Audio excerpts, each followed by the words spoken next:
All right then, if you're going to belittle me like that, you can forget about seeing your grandchild, sneered the son who had been incessantly asking his parents for financial support, a smirk suggesting victory on his face.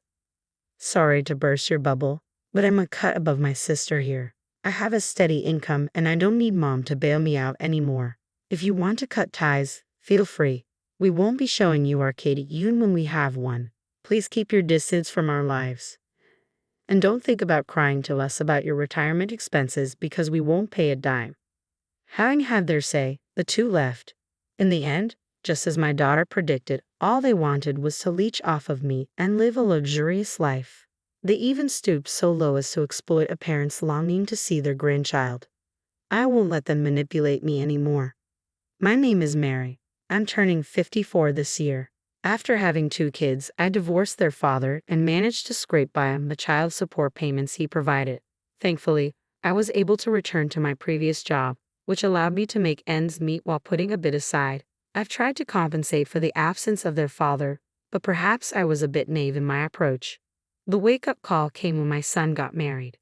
Mom, could you help out again this month? Well, I guess I don't have much choice. My oldest son, David, got married to his high school sweetheart, Linda, about 6 months ago. They rented an apartment near my house, saying they were saving up to buy their own place. I even contributed significantly to their wedding expenses, all in support of their goals.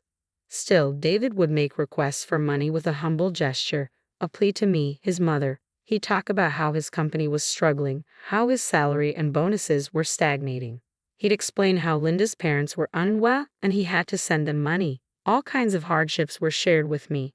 The more I listened, the more I felt he was being a bit naive about his role as the family breadwinner. Nevertheless, I continued to give him money for about 6 months after their marriage. Since we lived nearby, they would often come over.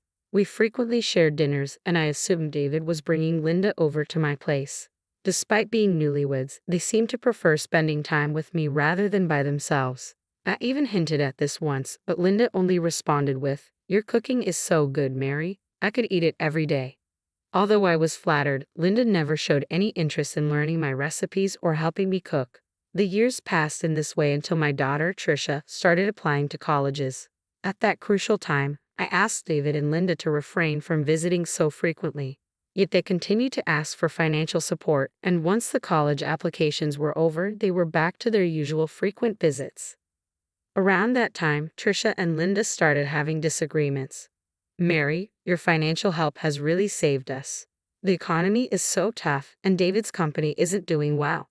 But that bag you're carrying, Linda, it's designer, isn't it? You seem to be doing pretty well for yourself." "Come on, Tricia, this isn't that expensive. Besides, you always butter up mom for money. And Linda, don't you ever think of getting a part-time job or something?" "Tricia, that's rude." "Who's being rude here? Don't you feel ashamed relying on your parents for money?" "Well, I do feel sorry for Linda because I'm not earning enough."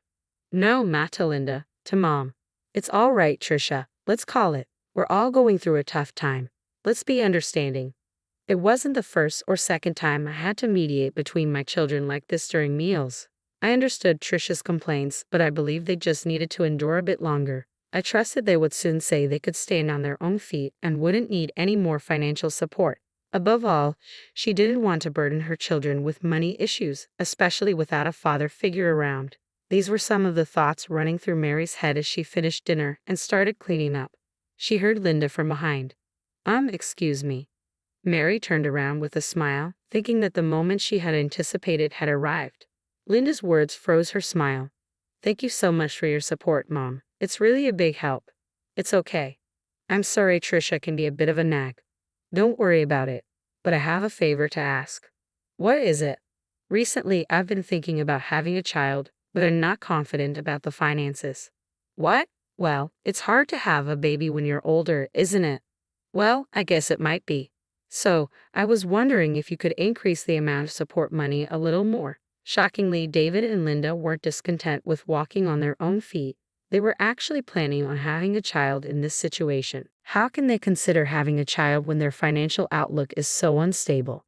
Mary thought. She tried to hint that it was reckless, but Linda seemed irked and countered.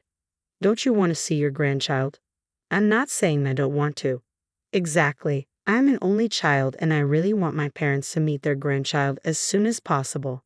But you do realize that having the child will make things even more difficult. I'll start working too. Then we'll manage. David has also reassured me about this. Despite Mary's advice, Linda insisted that everything would be fine and there was nothing to worry about. As a result, Mary ended up increasing her monthly allowance to them from $1,000 to $1,200. When she told Trisha about this, she was indignant, insisting, "Mom, you're definitely being duped by them." But Mary still dreamed of the day when the two would become independent. A few years after she increased the allowance, David came to her house alone. Apparently, he knew she was off from work that day and seemed anxious to discuss something with her. "Is Trisha here?" "I think she's studying in her room." "Why, do you need something?"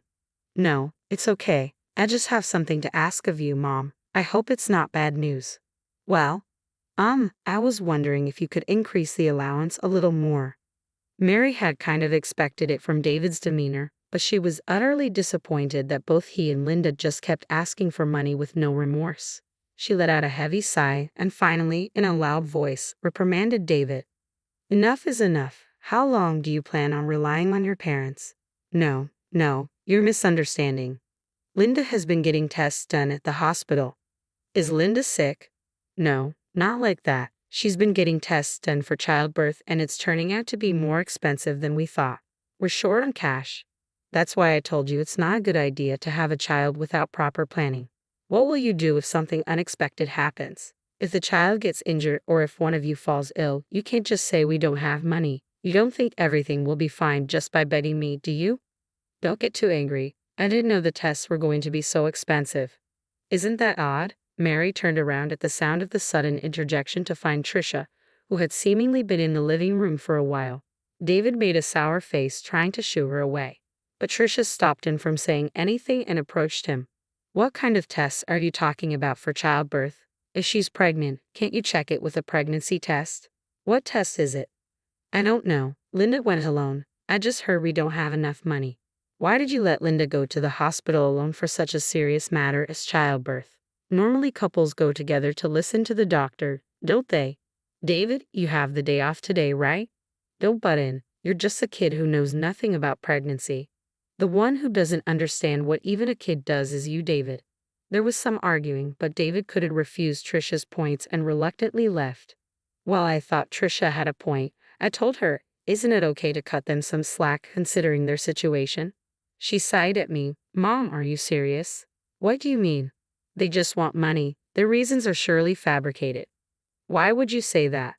Unable to hold herself back, Trisha went back to her room and returned with her smartphone. She showed me several pictures. It was Linda's bag. Linda claimed it's a cheap one, but I think it's real. She made fun of my bag, saying it's pathetic, and laughed.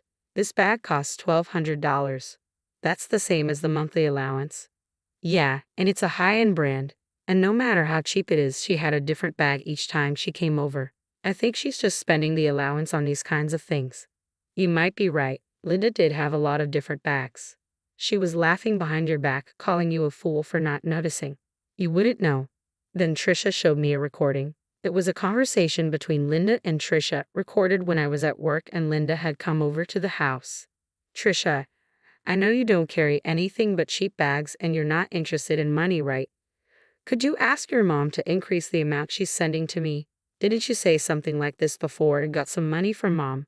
Just an additional $200 isn't enough. Is $1,200 okay? She thinks she's taking care of her son and his dreams for just $1,200. She could at least give us more since she might get to see her grandchild." How audacious.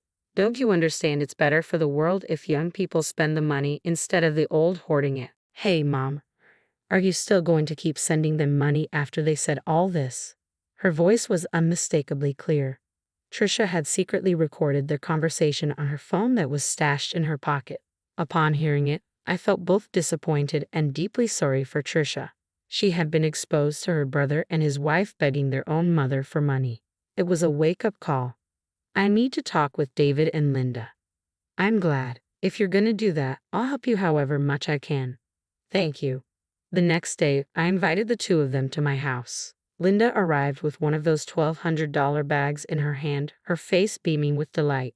Trish and I sat down with them at the living room table. I'm going to stop sending you money. What? What are you talking about? We can't handle this kind of surprise. That's right, mother-in-law. My medical expenses are piling up and it's really causing me trouble. Why don't you just save your money instead of buying those expensive bags? Linda, who initially tried to be humble and gain my favor, sighed heavily as if she had been wronged when I mentioned the bag. Don't you want to see your grandchild?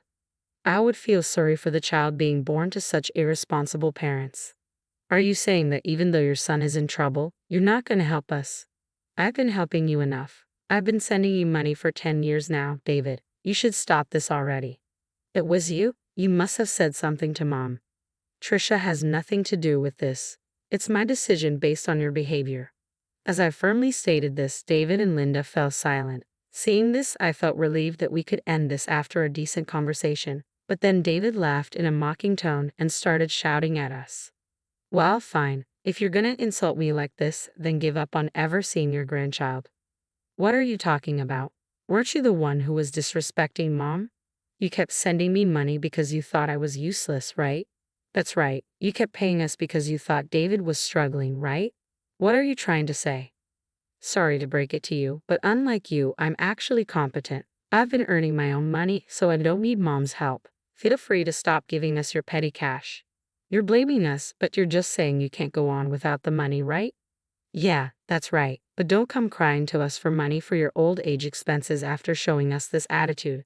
And even if we do have a child, we won't be showing you the baby's face. Never interfere with us again. With these words, they left with a bang. As it turned out, Trisha was right. They were simply trying to bleed me dry and squander the money. Worse, they exploited my desire to see my grandchild. Trisha was grinning with satisfaction as I sank into my thoughts. Don't worry, they'll be back begging in no time. But from now on, it's a new game, Mom, Trisha spoke with certainty. And she was right. Just half a year later, David, still in his work clothes, showed up at the house clutching his credit card statement. Listen to me, Mom. Linda's out there spending my money on bags and wallets like it's nothing. Oh, why are you surprised now? That's cold, Mom. Well, didn't she always behave like that, even when she was receiving $1,200 from me each month? $1,200. She said she was only getting $500. You didn't even know how much allowance I was giving to your wife, did you? That's disappointing. Indeed, I used to put the money in an envelope and give it to the two of them. I felt a headache coming on from my son's pathetic ignorance, not even checking the amount before using it. She's spending that $1,200 on all sorts of useless things, and our savings are depleting rapidly. That's how it's always been. I don't understand why you didn't realize it sooner. My words also served as a critique of my past self. Perhaps by being in the same position now, David might understand a bit of how I felt. But ultimately, David couldn't stop Linda, and he would only rely on me for money. There was nothing I could do for my son, who complained and lashed out without a hint of apology. Their quarrel seemed to continue, unable to stop Linda from spending more than her income. It was no surprise considering they were unable to save even though they were receiving $1,200 a month for free. As I observed their poor financial management, I couldn't help but wonder where I went wrong in raising them. I just kept going, doing as Trisha told me to.